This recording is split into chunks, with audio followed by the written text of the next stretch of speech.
Verses 14 to 17. Here we have a short and plain account of the dividing of the river Jordan, and the passage of the children of Israel through it. The story is not garnished with the flowers of rhetoric, gold needs not to be painted, but it tells us, in short, matter of fact, that this river was now broader and deeper than usually it was at other times of the year, v. 15. The melting of the snow on the mountains of Lebanon, near which this river had its rise, was the occasion that at the time of harvest, barley harvest, which was the spring of the year, Jordan overflowed all his banks. This great flood, just at that time, which Providence might have restrained for once, of which he might have ordered them to cross at another time of the year, very much magnified the power of God and his kindness to Israel. Note, though the opposition given to the salvation of God's people have all imaginable advantages, yet God can and will conquer it.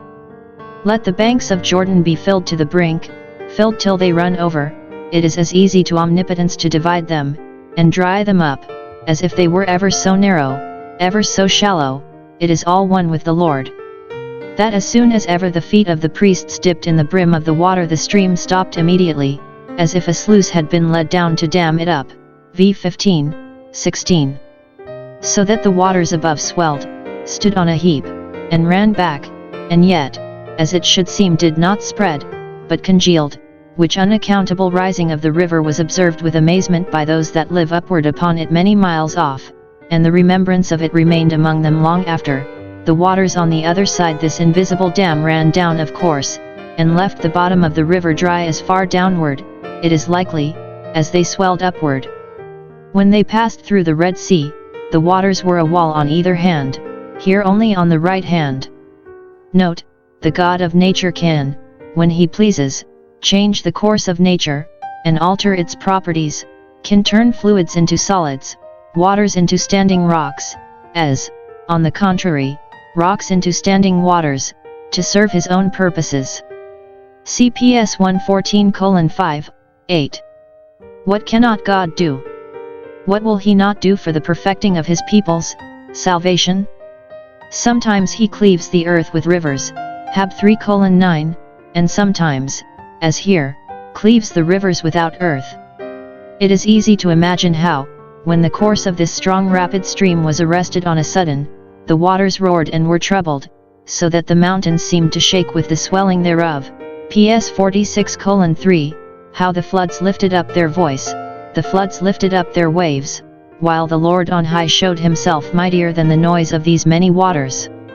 With reference to this the prophet asks, was the Lord displeased against the rivers? Was thine anger against the rivers? Thou wentest forth for the salvation of thy people, v. 13. In allusion to this, it is foretold, among the great things God will do for the gospel church in the latter days, that the great river Euphrates shall be dried up, that the way of the kings of the east may be prepared, Revelation 16:12. When the time has come for Israel's entrance into the land of promise all difficulties shall be conquered, mountains shall become plains, Zech 4:7, and rivers become dry, for the ransomed of the Lord to pass over. When we have finished our pilgrimage through this wilderness, death will be like this Jordan between us and the heavenly Canaan, but the Ark of the Covenant has prepared us a way through it, it is the last enemy that shall be destroyed. That the people passed over right against Jericho, which was an instance of their boldness, and a noble defiance of their enemies. Jericho was one of the strongest cities, and yet they dared to face it at their first entrance.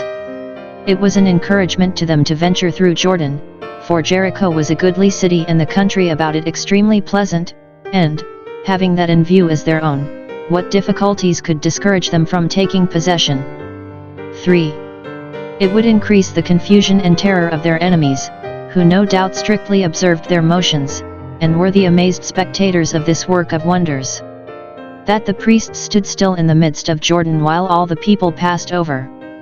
There the ark was appointed to be, to show that the same power that parted the waters kept them parted as long as there was occasion, and had not the divine presence, of which the ark was a token, been their security, the waters would have returned upon them and buried them.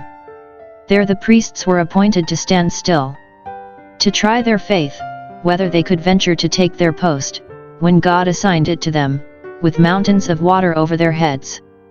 As they made a bold step when they set the first foot into Jordan, so now they made a bold stand when they tarried longest in Jordan, but they knew they carried their own protection with them.